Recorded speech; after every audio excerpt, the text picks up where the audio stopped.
C'est l'heure du journal de l'Afrique. Soyez les bienvenus sur France 24. À la une ce soir, le bilan des explosions dans des dépôts d'armes dans un camp militaire mardi à Bujumbura au Burundi. Selon l'armée, il y aurait au moins 13 morts. Ces explosions ont secoué la capitale économique du pays et poussé de nombreuses personnes à fuir les incendies. La correspondance régionale dans un instant. Les léopards pourront briller en Coupe du Monde cet été. La République démocratique du Congo s'est qualifiée hier après un match barrage au Mexique. Cela faisait plus de 50 ans que le pays n'avait pas été qualifié. Au grand bonheur des supporters, les réactions et le décryptage de Serine Bey dans un instant. Et puis on vous propose aujourd'hui de faire un petit tour au musée du Quai Branly. La galerie Jardin du musée est devenue l'épicentre d'une mode africaine plurielle grâce à l'exposition Africa Fashion. Visite guidée à la fin de ce journal. La capitale économique du Burundi avait des allures de chaos hier soir. Un incendie déclenché dans l'arsenal d'un camp militaire à Bujumbura a provoqué des explosions en série. Si l'armée invoque un court-circuit, les dégradations ont semé l'effroi dans les quartiers sud de la ville. La correspondance régionale d'Aurore Bayou. Le feu aurait pris dans une partie de l'arsenal appelé l'abri où sont entreposées des armes et leurs munitions ainsi qu'un grand stock de médicaments, des vivres et des milliers de matelas. Ce camp est enclavé au cœur de Musaga, un quartier résidentiel densément peuplé et des projectiles ont frappé des habitations jusqu'à 10 km à la ronde. Attribué à un court-circuit, le brasier a secoué Bujumbura pendant des heures. Les explosions audibles et visibles à des kilomètres ont provoqué une panique généralisée. Dans la capitale économique, beaucoup d'habitants ont fui, abandonnant véhicules et maisons sur place.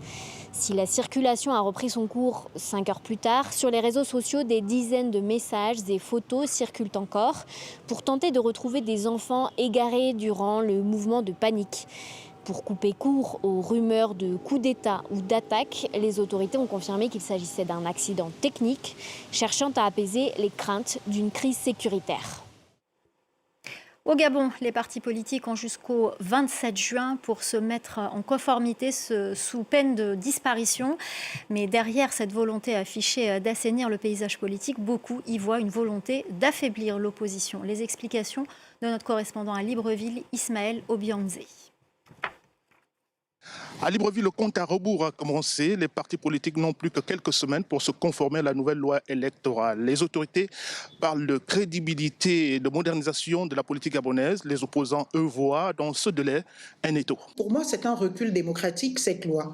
C'est vrai qu'il y a la réalité et qui peut être louable, bien évidemment, d'éviter les boutiques politiques. Cette loi, eh bien, elle ne régule pas la vie politique au Gabon, elle la rationne. Il y a nécessité à garantir le pluralisme politique. Au lieu de vouloir appeler tout le monde à l'abattoir de la conformité à une loi qui déjà pour moi est injuste. Les critères de la réforme sont stricts, notamment pour les formations avec peu de ressources. Il faut avoir 10 000 adhérents avec un numéro d'identification personnelle réparti dans les 9 provinces du pays, un siège social, une comptabilité irréprochable. Faute de quoi, c'est la perte de la personnalité juridique, voire la dissolution pure et simple.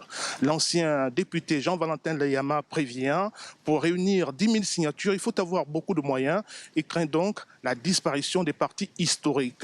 Alors, pour survivre ou contourner la loi, certaines formations jouent leur va-tout. Le parti Réagir, François Norobien a choisi lors de son dernier congrès la fusion-absorption avec le parti présidentiel UDB. Il ne faut pas jouer à l'autruche. Nous accompagnons le président Oligui depuis le CTRI. Nous avons toujours fait tout ce qui était conforme pour installer sa politique. Donc il va de soi que nous pourrions essayer de nous rapprocher de cette logique pour faire ensemble le chemin qui nous amène vers d'autres félicités. Et actuellement au Gabon, 104 partis officiellement reconnus, tous ont jusqu'au 27 juin prochain pour justifier leur existence, au risque de disparaître, hélas, de la scène politique nationale. Dans le reste de l'actualité, en bref et en images, ces troubles dans la ville de Jos au Nigeria. Ils interviennent après le massacre d'une trentaine de personnes dans un bar le week-end dernier. Les victimes avaient été ciblées par des hommes armés non identifiés. Des accusations sur les réseaux sociaux ont mis le feu aux poudres. Ils affirmaient sans preuve que les chrétiens avaient été visés volontairement le dimanche des Rameaux. Le président Tinubu est attendu sur place ce jeudi.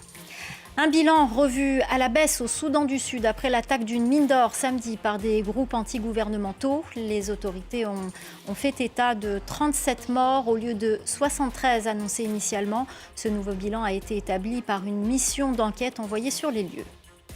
Et puis la justice française a refusé de remettre à la Tunisie Halima Ben Ali, la cadette de l'ex-dictateur tunisien Zine El Abidine Ben Ali. La jeune femme avait été interpellée à l'automne 2025 dans un aéroport parisien. Les autorités tunisiennes l'accusent principalement d'infractions financières.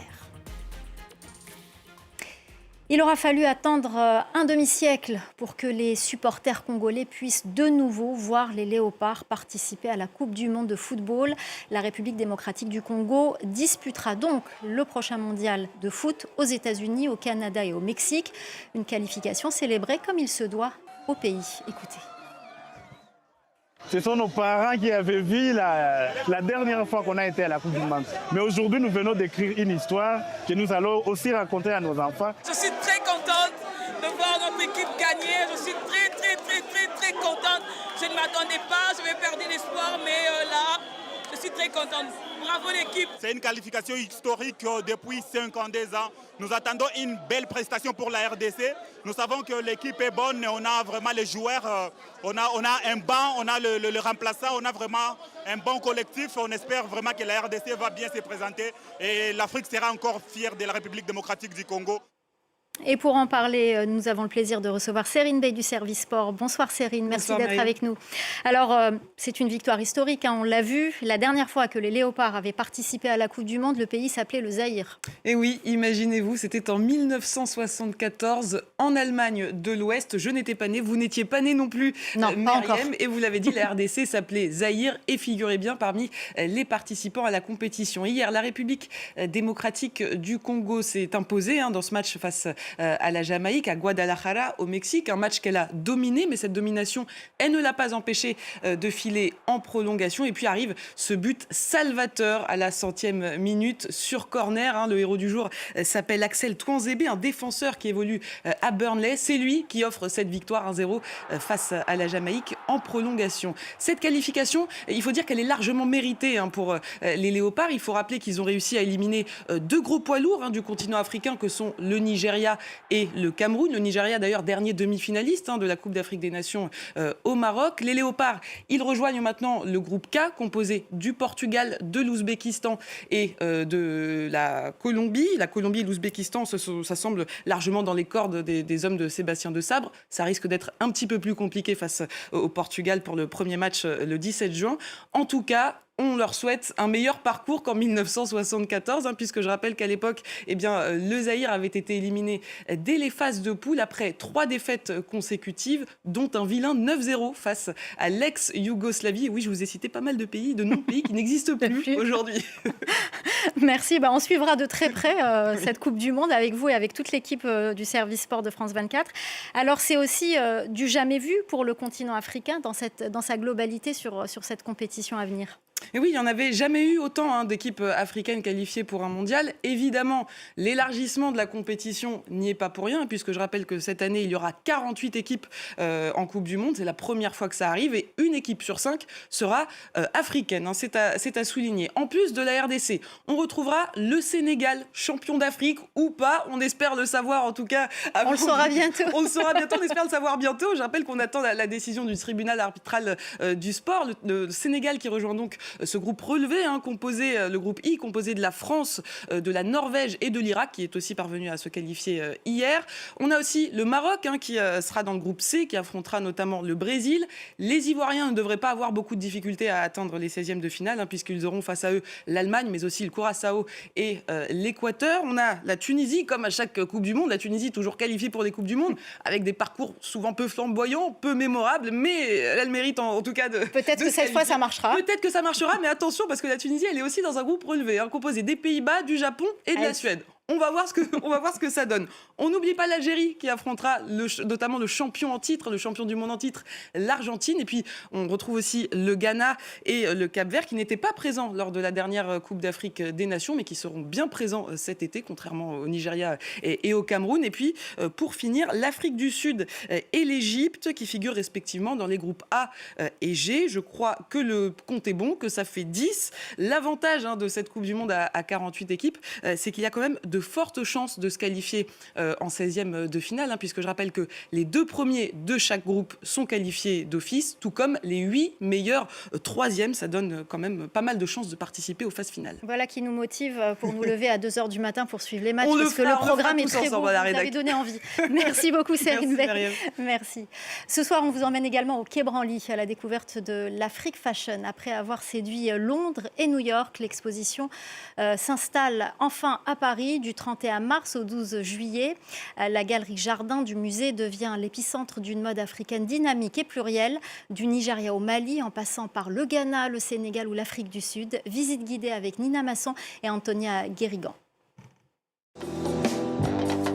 Des textiles ancestraux au podium de la haute couture. Robes, bijoux, tissus. Au musée du Quai Branly à Paris, l'exposition Africa Fashion célèbre la mode africaine dans toute sa diversité. Une mode qui raconte aussi une histoire politique, celle des indépendances africaines dans les années 50. Je pense qu'il faut vraiment remonter à ces années d'indépendance, avec cette réaffirmation de soi, cette véritable fierté d'être africain, ce sentiment de panafricanisme et l'idée que l'unité primait presque sur les différences à cette époque. Une mode manifeste, immortalisée par la photographie dans la seconde moitié du XXe siècle. À l'image du travail de Rachid Mahdi, qui sublime la classe moyenne soudanaise dans ses plus beaux habits du dimanche. On va chez le photographe, on s'habille bien, on se présente bien et le photographe présente une image sophistiquée et positive de vous-même. Rachid Mahdi, c'était un photographe qui était très virtuose. Il travaille avec des grands négatifs, avec beaucoup de moyens en termes d'outils photographiques. À l'opposé, le Sud-Africain Guy Tillim capte lui la mode à hauteur de rue dans sa dimension quotidienne. Une inspiration portée aujourd'hui par une toute nouvelle génération de couturiers.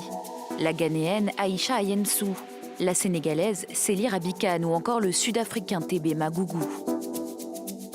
Une créativité sans frontières qui redessine désormais les contours de la mode mondiale. Voilà, c'est la fin du journal de l'Afrique. Restez avec nous, l'info continue sur France 24.